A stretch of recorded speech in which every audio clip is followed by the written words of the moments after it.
On s'est déjà toutes retrouvées un peu paralysées devant un rayon de supermarché, non? Ah oui, complètement. Ou même, je sais pas, devant son propre frigo, en se demandant si on est en train de faire le bon choix. Mhm. On est bombardé d'injonctions totalement contradictoires.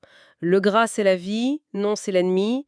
Comptez vos calories, ah non, surtout pas, écoutez votre corps. C'est ça. On a l'impression qu'il faut un doctorat en biochimie pour... Pour se nourrir sans angoisse, tout simplement. Exactement. Aujourd'hui, on va justement tenter de dénouer un peu les fils de cette anxiété très moderne. Mhm. Pour y arriver, on plonge dans les sources fournies, notamment une analyse, je trouve, fascinante du linguiste et sociologue Pierre Fraser. Il retrace toute l'histoire de notre rapport à la nourriture. D'accord. Notre mission, si on veut, c'est de comprendre comment on est passé de la simple nécessité de manger à une gestion presque obsessionnelle de notre alimentation. Et comment le nutritionniste est devenu cette figure d'autorité centrale? Oui, un guide spirituel parfois. C'est un peu ça. Et pour comprendre ce parcours, il faut vraiment saisir le point de bascule. Le changement fondamental que le texte identifie. Ah oui, hein. C'est un changement de paradigme complet. Historiquement, la préoccupation principale, c'était la quantité. Combien il faut manger? Voilà. Combien fallait-il manger pour être en bonne santé, ou même juste pour survivre? Aujourd'hui, la question, c'est presque exclusivement celle de la qualité. Quel type d'aliment? C'est ça. Qu'est-ce qu'il faut consommer? Qu'est-ce qu'il faut éviter? Et ce glissement de la quantité vers la qualité, c'est vraiment le fil rouge qui explique une grande partie de nos angoisses. C'était quoi, le dogme? Le maître mot de l'Antiquité jusqu'au milieu du 19e siècle, c'était la modération. L'idée semble simple, hein, pas d'excès. Mais ça s'appliquait uniquement à la quantité, c'est bien ça. Uniquement. Personne ne se souciait de savoir si le pain était complet ou si l'huile était pressée à froid. Absolument pas. La modération, c'était une sagesse pratique. Il faut se remettre dans le contexte d'un monde où la nourriture était souvent rare. D'accord. Il fallait manger à sa faim, sans gaspiller, sans surcharger son corps. L'excès, la gloutonnerie, c'était un péché, oui, mais un péché purement quantitatif. Et puis, tout explose. La révolution industrielle, elle fait tout exploser. Pour la première fois dans l'histoire, pour une large partie des populations en Occident, l'abondance alimentaire devient la norme. Et non plus l'exception. C'est là que tout change. Tout change. Parce que dans un monde d'abondance, trop manger, ce n'est plus un simple accident. Ça devient un choix, Et donc, un problème moral. exactement. Ce n'est plus seulement une question de digestion, ça devient une question de caractère. Trop manger, c'est interprété comme un signe de laisser-aller, de gourmandise. Une perte de contrôle sur soi. Voilà. La discipline du corps devient le reflet de la discipline morale. Dans ce nouveau contexte, se retenir n'est plus une nécessité, ça devient une vertu. Une vertu qui signale une force intérieure, une maîtrise de ses pulsions. Tout à fait. Ce qui est fascinant, c'est de voir comment la signification sociale d'un même acte, manger peu, peut s'inverser complètement. Ah oui. L'analyse de Fraser met en lumière un contraste saisissant. Au XIXe siècle, si on mangeait peu, c'était presque toujours subi. C'était la marque de la pauvreté. Une contrainte économique. Le corps mince, c'était un corps qui avait faim, tout simplement. Alors qu'après la Seconde Guerre mondiale, dans une société de consommation bien installée, Le tableau est totalement inversé. manger peu, faire attention, ça devient une pratique délibérée, un choix conscient. Un projet actif pour garder la forme, c'est une sculpture de soi. Et socialement, ça devient un marqueur d'appartenance à une classe sociale aisée. C'est ça. C'est la classe qui a le luxe de choisir sa nourriture, et même de la restreindre, non pas par nécessité, mais par volonté. La minceur n'est plus un signe de misère, mais un signe de réussite. Et cette nouvelle morale de la retenue, ça ouvre la porte à toute une industrie du contrôle, j'imagine. Évidemment. Si trop manger est un échec personnel, alors il faut des outils pour aider les gens à ne pas échouer. C'est la naissance de ce que Fraser appelle une pédagogie nutritionnelle. Ah oui. Et on vit encore aujourd'hui au milieu de l'arsenal qui a été créé à cette époque. Les premières recommandations alimentaires, la pyramide, le guide alimentaire, Et l'outil ultime, la fiche nutritionnelle. la fiche nutritionnelle obligatoire sur chaque emballage. Et ces dispositifs, ils sont présentés comme des outils neutres, cognitifs, pour nous aider à faire des choix éclairés. Sauf qu'ils ne sont pas neutres du tout. C'est fou comme on a intériorisé leur logique complètement. Qui n'a jamais retourné un paquet au supermarché pour scanner cette fiche, en se sentant presque comme une détective qui cherche des coupables. Le sucre, le gras saturé. Le sodium, on est conditionné à chercher le danger. Mais c'est précisément leur fonction. Leur but, ce n'est pas seulement d'informer, c'est de dissuader. D'accord. Ils tracent une ligne très claire entre les bons et les mauvais comportements. Ils instituent une norme. Et en faisant ça, il dénonce implicitement tout ce qui est susceptible de favoriser la prise de poids. Tout ce qui sort de cette norme. Exactement. Ils nous apprennent à nous méfier de la nourriture et, au fond, de nos propres appétits. Cette idée de méfiance me fait penser que le message lui-même, ce qu'on nous dit sur la nourriture, a dû évoluer. On n'a pas toujours parlé de l'alimentation comme d'un champ de mine, si... Non, et c'est une autre distinction capitale que fait Fraser. Il découpe l'histoire du discours nutritionnel au XXe siècle en deux grandes aires. Deux philosophies presque opposées. C'est ça. La première, qu'il nomme la nutrition positive, va en gros de 1827 à 1977. Ah, d'accord. Et durant toute cette période, le discours se concentre sur les aliments qui sont bons pour la santé. C'est le discours des vitamines, des minéraux, des protéines. Le message, c'est « mangez des épinards pour le fer, buvez du lait pour le calcium ». L'idée, c'est de construire la santé en ajoutant les bons éléments pour éviter les carences. C'est une approche constructive, optimiste, en quelque sorte? Exactement.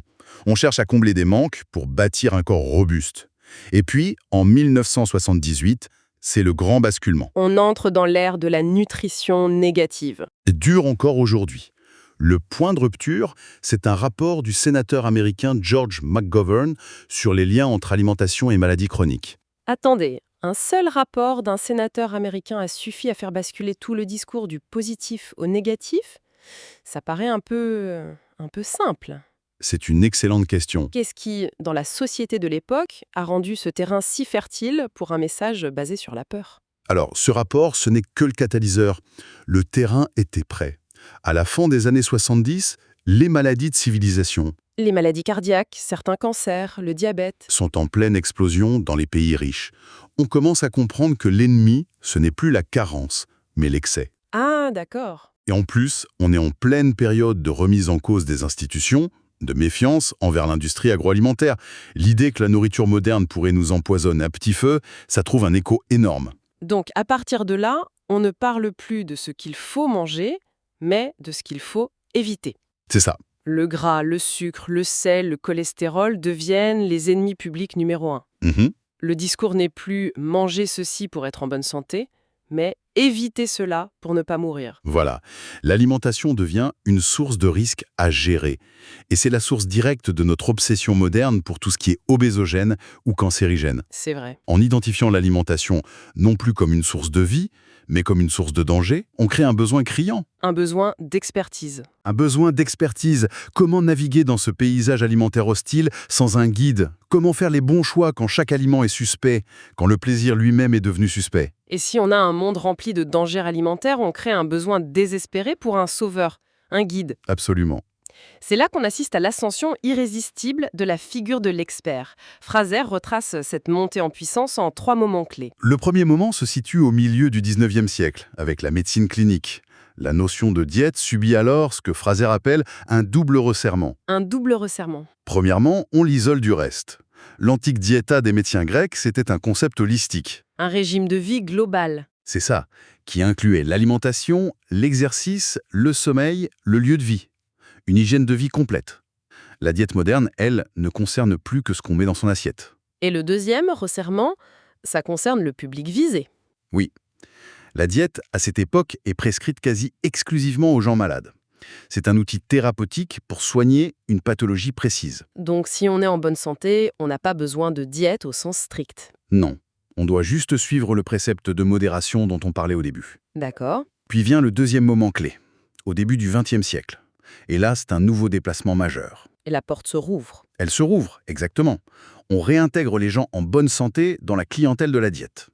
Elle n'est plus seulement curative, elle devient un outil de prévention. On ne suit plus un régime pour guérir, mais pour ne pas tomber malade. C'est une révolution conceptuelle. Et c'est pile à ce moment-là, en 1903 pour être précise, que la nutrition est officiellement reconnue comme une branche de la science. Le tournant décisif.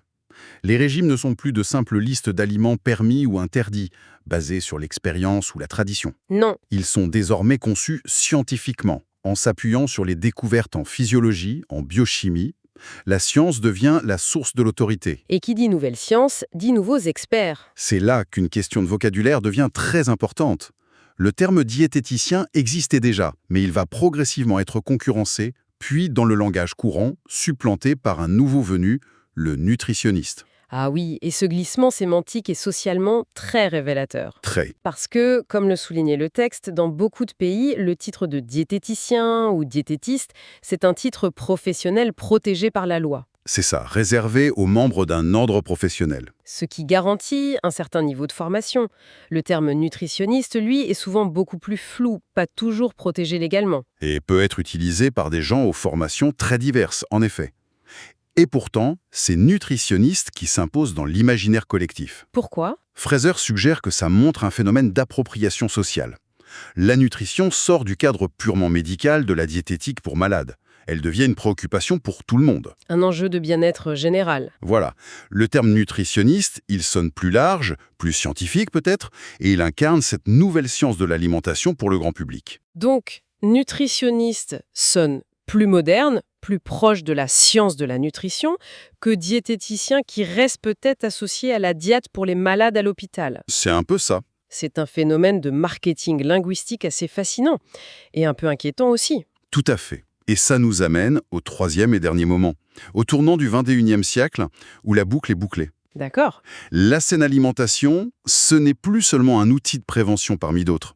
Dans le discours public, elle devient la voie royale. La condition quasi indispensable pour atteindre la santé et le bien-être. C'est la promesse ultime. Exactement. Et le nutritionniste s'installe alors définitivement comme la figure d'autorité suprême en la matière. Il n'est plus seulement un conseiller technique, Non, il devient, pour reprendre les mots de l'auteur, un véritable prescripteur de santé. c'est lui qui détient le savoir légitime sur ce qu'il faut mettre dans notre corps pour bien vivre, pour performer, pour vieillir en forme.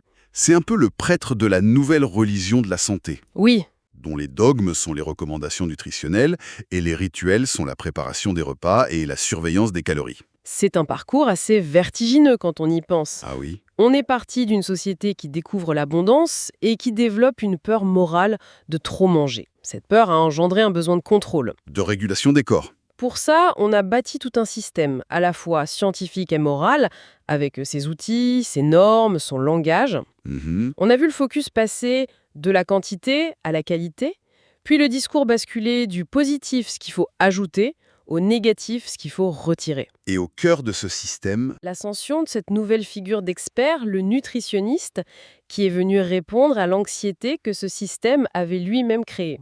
si on relie ceci à une vision d'ensemble, cette perspective historique, elle est incroyablement utile. Ça permet de prendre du recul. De prendre du recul et de déculpabiliser. L'anxiété, la charge mentale, les pressions que beaucoup de gens ressentent aujourd'hui face à leur assiette, ça ne sort pas de nulle part. Ce n'est pas uniquement un combat personnel. Non, ce n'est pas une simple question de volonté. C'est l'aboutissement de plus d'un siècle de construction sociale, médicale et scientifique. Une construction qui a transformé un acte fondamental et joyeux comme manger. En un problème complexe à gérer. Exactement. Et ça laisse avec une pensée pour la suite. On a vu que le titre de nutritionniste détient une immense autorité sociale, mais qu'il n'est pas toujours protégé légalement, contrairement à diététicien. Oui, Alors, ça nous amène à une question pour aujourd'hui. Dans un monde où l'info nutritionnelle est partout, souvent contradictoire, et où n'importe qui peut se proclamer expert sur les réseaux sociaux, mhm. qu'est-ce que ça révèle sur notre rapport à la science et à l'autorité? La question reste ouverte. À qui confions-nous notre bien-être? Et est-ce qu'on cherche un expert diplômé et réglementé ou un conteur charismatique qui nous offre l'histoire la plus rassurante?